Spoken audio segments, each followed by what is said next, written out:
Parabolic systems provide a foundational framework for modeling financial options by treating market uncertainty as a process of spreading probability.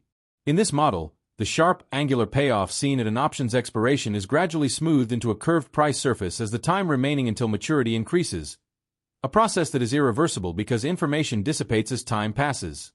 While standard models follow linear rules, American options require a more complex approach to account for early exercise, which introduces a dynamic threshold known as a free boundary. This boundary separates the region where it is best to hold the option from the area where immediate exercise is optimal, with the two regions joined by a smooth transition in the price curve. Furthermore, increased market volatility distorts the system by raising the value of holding the option, which expands the holding region and pushes the optimal exercise threshold further away from the strike price.